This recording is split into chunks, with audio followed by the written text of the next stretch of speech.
Sylvie and Bruno by Lewis Carroll. Chapter 25. Looking Eastward. "It's just a week," I said, 3 days later to Arthur, "since we heard of Lady Muriel's engagement. I think I ought to call, at any rate, and offer my congratulations. Won't you come with me?" A pained expression passed over his face. "When must you leave us?" he asked. "By the first train on Monday." "Well, yes, I will come with you. It would seem strange and unfriendly if I didn't, but this is only Friday. Give me till Sunday afternoon. I shall be stronger then." Shading his eyes with one hand, as if half ashamed of the tears that were coursing down his cheeks, he held the other out to me. It trembled as I clasped it. I tried to frame some words of sympathy, but they seemed poor and cold, and I left them unspoken. "Good night," was all I said. "Good night, dear friend," he replied. There was a manly vigour in his tone that convinced me he was wrestling with, and triumphing over, the great sorrow that had so nearly wrecked his life, and that, on the stepping stone of his dead self, he would surely rise to higher things. There was no chance, I was glad to think, as we set out on Sunday afternoon, of meeting Eric at the Hall, as he had returned to town the day after his engagement was announced. His presence might have disturbed the calm, the almost unnatural calm, with which Arthur met the woman who had won his heart, and murmured the few graceful words of sympathy that the occasion demanded. Lady Muriel was perfectly radiant with happiness. Sadness could not live in the light of such a smile, and even Arthur brightened under it, and when she remarked, "You see I'm watering my flowers, though it is the Sabbath day," his voice had almost its old ring of cheerfulness as he replied, "Even on the Sabbath day works of mercy are allowed, but this isn't the Sabbath day. The Sabbath day has ceased to exist." "I know it's not Saturday," Lady Muriel replied, "but isn't Sunday often called the Christian Sabbath?" "It is so called, I think, in recognition of the spirit of the Jewish institution, that one day in 7 should be a day of rest. But I hold that Christians are freed from the literal observance of the 4th commandment." "Then where is our authority for Sunday observance?" "We have, first, the fact that the 7th day was sanctified, when God rested from the work of creation. That is binding on us as theists. Secondly, we have the fact that the Lord's Day is a Christian institution. That is binding on us as Christians." "And your practical rules would be?" "First, as theists, to keep it holy in some special way, and to make it, so far as is reasonably possible, a day of rest. Secondly, as Christians, to attend public worship." "And what of amusements?" "I would say of them, as of all kinds of work, whatever is innocent on a week-day is innocent on Sunday, provided it does not interfere with the duties of the day." "Then you would allow children to play on Sunday?" "Certainly I should. Why make the day irksome to their restless natures?" "I have a letter somewhere," said Lady Muriel, "from an old friend, describing the way in which Sunday was kept in her younger days." "I will fetch it for you." "I had a similar description, viva voce, years ago," Arthur said when she had left us, "from a little girl. It was really touching to hear the melancholy tone in which she said on Sunday I mustn't play with my doll. On Sunday I mustn't run on the sands. On Sunday I mustn't dig in the garden. Poor child! She had indeed abundant cause for hating Sunday. "Here is the letter," said Lady Muriel, returning. "Let me read you a piece of it. When, as a child, I first opened my eyes on a Sunday morning, a feeling of dismal anticipation, which began at least on the Friday, culminated. I knew what was before me, and my wish, if not my word, was, would God it were evening. It was no day of rest, but a day of texts, of catechisms, Watts, of tracts about converted swearers, godly charwomen, and edifying deaths of sinners saved. Up with the lark, hymns and portions of Scripture had to be learned by heart till 8 o'clock, when there were family prayers, then breakfast, which I was never able to enjoy, partly from the fast already undergone, and partly from the outlook I dreaded. At 9 came Sunday school, and it made me indignant to be put into the class with the village children, as well as alarmed lest, some mistake of mine, I should be put below them. The church service was a veritable wilderness of sin. I wandered in it, pitching the tabernacle of my thoughts on the lining of the square family pew, the fidgets of my small brothers, and the horror of knowing that, on the Monday, I should have to write out from memory jottings of the rambling disconnected extempore sermon, which might have had any text but its own, and to stand or fall by the result. This was followed by a cold dinner at 1, servants to have no work, Sunday school again from 2 to 4, and evening service at 6. The intervals were perhaps the greatest trial of all, from the efforts I had to make to be less than usually sinful, by reading books and sermons as barren as the Dead Sea. There was but one rosy spot in the distance all that day, and that was bedtime, which never could come too early. Such teaching was well meant, no doubt, said Arthur, but it must have driven many of its victims into deserting the church services altogether.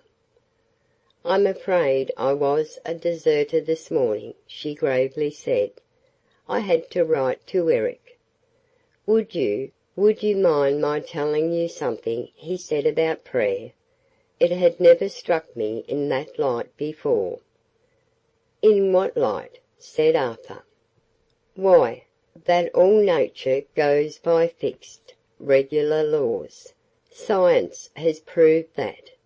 So that asking God to do anything, except of course praying for spiritual blessings, is to expect a miracle, and we've no right to do that. I've not put it as well as he did, but that was the outcome of it, and it has confused me. Please tell me what you can say in answer to it." "I don't propose to discuss Captain Linden's difficulties," Arthur gravely replied, "especially as he is not present. But, if it is your difficulty," his voice unconsciously took a tender tone, "then I will speak." "It is my difficulty," she said anxiously. "Then I will begin by asking, why did you accept spiritual blessings? Is not your mind a part of nature?" "Yes, but free will comes in there. I can choose this or that, and God can influence my choice." "Then you are not a fatalist?" Oh no, she earnestly exclaimed. Thank God, Arthur said to himself, but in so low a whisper that only I heard it. You grant then that I can, by an act of free choice, move this cup, suiting the action to the word, this way or that way. Yes, I grant it. Well, let us see how far the result is produced by fixed laws. The cup moves because certain mechanical forces are impressed on it by my hand. My hand moves because certain forces, electric, magnetic, or whatever nerve force may prove to be, are impressed on it by my brain. This nerve force stored in the brain would probably be traceable, if science were complete, to chemical forces supplied to the brain by the blood, and ultimately derived from the food I eat and the air I breathe. But would not that be fatalism? Where would free will come in? In choice of nerves, replied Arthur. The nerve force in the brain may flow just as naturally down one nerve as down another. We need something more than a fixed law of nature to settle which nerve shall carry it. That something is free will. Her eyes sparkled. I see what you mean, she exclaimed. Human free will is an exception to the system of fixed law. Eric said something like that, and then I think he pointed out that God can only influence nature by influencing human wills. So that we might reasonably pray, give us this day our daily bread, because many of the causes that produce bread are under man's control. But to pray for rain or fine weather would be as unreasonable as— She checked herself, as if fearful of saying something irreverent. In a hushed, low tone that trembled with emotion and with the solemnity of one in the presence of death, Arthur slowly replied, Shall he that contendeth with the Almighty instruct him? Shall we the swarm that in the noontime beam were born, feeling in ourselves the power to direct, this way or that, the forces of nature, of which we form so trivial a part, shall we, in our boundless arrogance, in our pitiful conceit, deny that power to the Ancient of Days? Saying to our Creator, thus far and no further, Thou madest, but thou canst not rule.